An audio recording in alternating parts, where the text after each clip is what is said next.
Good afternoon, ladies and gentlemen. Thank you for taking a few minutes to watch this video. My name is Rex Harris. I am with Family Up, and it is my pleasure today to bring to you Mr. Nick Thiel from the UK, who is the founder of a podcast called DadUp that I found through Google a few weeks ago while doing some keyword research for a new Instagram account. And after listening to several of his podcasts and getting a chance to know Nick, I realized that there was a really great opportunity for us to collaborate together and do something cool to not only work with moms and dads maybe who are going through divorce or have been through a divorce and are working through the family structure that way, but also to reunite the hearts of families around the world who have been estranged from one another. So Nick, thanks for coming today. If you just go ahead and introduce yourself to everybody and let them know a little bit about what you're doing, and we'll go from there. Great stuff. Hi, as Rex said, my name's Nick. It's actually pronounced Thiel. Nick Thiel. Nick Thiel. Yeah, absolutely. Silent H, and no one ever gets it right. So I'm over in England, and I started a page called DadUp. Started it back in February, really just to take the experience that I've had through being a divorced dad, and just wonder how can I help other dads that might be going through something similar, just to get through all the challenges that they're going to get through when it comes through separation and divorce. And then having done that, I realized that it wasn't just divorced and separated dads that needed help, but I think any dad out there could do with some help in how to be the best dad out there. So I really started thinking that DadUp is for all dads, just to inspire them to be the best dads that they can be, regardless of their situation. I guess my real heart, though, was for divorced dads, because that's the journey I've walked myself. So on that topic right there with divorced dads, what are some of the things that you actively do as a dad to help work through those situations with your kids? Okay, so in terms of how do I build my relationship with my kids? Right, yes. Okay, so I mean, I've been divorced now, I think coming on 11 years. So it's obviously been quite a long time, and it's probably worth mentioning that my children live 200 miles away, which to us Brits is quite a distance, maybe not so much to you guys out there. So I've had to build that relationship mainly from a distance. I see them every other weekend.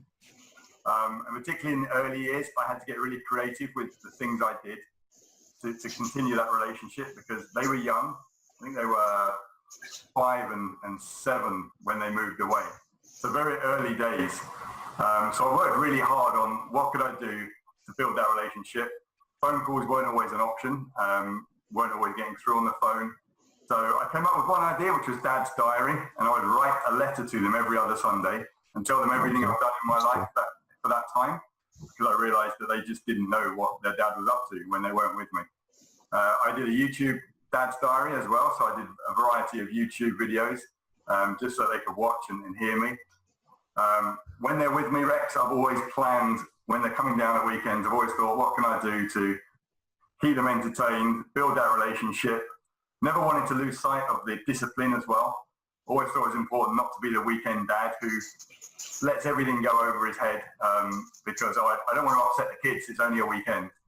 So I always thought it was really important to be the same dad with them at the weekends that I would have been if I was with them all the time. Sometimes you go the extra mile and you take that journey 200 miles just to see them in a play, and then drive back again to make sure you're at work the next day. Making sure we get good holidays has always been important to us, just that nice time away. We get 2 weeks together in the summer, so it's always looking to spend that time the best way we can. And just generally trying to build that relationship and work between being dad and being their friend, and getting that balance right, because that balance is so important. And as they get older, that balance becomes more important. Now they're teenagers, half the time it's more important to be a good friend to them, so they come to you with their stuff, right, rather than just being dad who disciplines. Yep. You know, I appreciate what you just said there, because, you know, as I've shared with you, you know, my daughter who stays with us, Marissa, and I are going through the process of healing a lot of past wounds and stuff like that.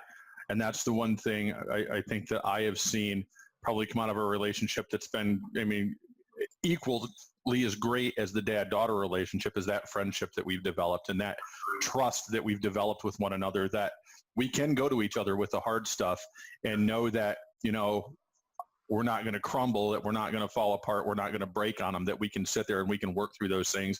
And at the end of the conversation, we can hug it out and go on with our day. So important. So what are some tips that you would offer to people who are watching this video right now, who are going through a divorce and they have children? What are some of the things that they can do to keep things together through this process, or to take as much of the negative impact off the kids as possible? Okay, that's a great question, Rex. And I think, and what you said there, take the negative impact off the kids. That's the key to this. So many times I see the children almost become caught in the middle of a divorce. And the key really is to keep the children as away from what's going on as possible. And it's not always easy because emotions are flying, really high during a divorce. And unfortunately, sometimes you see children are used in the bargaining of a divorce settlement. But what I would always encourage any dad to do that's going through that is to ground themselves in who they are, so that when things are going wrong, maybe things aren't going right with the person they're divorcing, they can still be true to themselves and therefore true to their children when they're with their children. Don't badmouth the other parent. I mean, that's got to be the number one. Yeah. I'm guilty of it at times, but just watch what you're saying, because your children love both of you, and in their eyes, you're both amazing. So whatever either of you are doing, you don't need to tell your kids about it. If you can find ways of building up your ex-partner, even though you're divorcing, then go down that path. Just really protect the children from that side of what's going on. Make sure that they know how much they're loved by you. So typically it may be the dad that's leaving the family home, but they need to know that it's got nothing to do with them and that you're not leaving them in that respect, that you'll always be there for them, that your love for them hasn't changed. And something I was reflecting today, Rex, which is something I think it's important to say, is sometimes I hear divorced dads say, my relationship with my children has become so much better since we divorced. I get to spend that quality time with my children now. Start spending that quality time with them right now, regardless of where you're at. If you're very early in that process, get on with it. Very early in my divorce and my separation, I have my children every weekend pretty much. And I really devoted my time to spending time with them, which built the core of a relationship. So no matter what the distance was, no matter what we were going through, and no matter what was being said about either of us by the other parent, they knew who their dad was and they knew what relationship we had. And I think that's core to everything. Yeah, for sure. One last question for you here. For those people who have gone through a divorce and they're having a hard time for whatever reason getting access to their children because of issues with a spouse and stuff like that, what are some of the things that they can do to be proactive in getting that relationship back? Sure. Another great question, and I can probably only answer it from my own experience, Rex.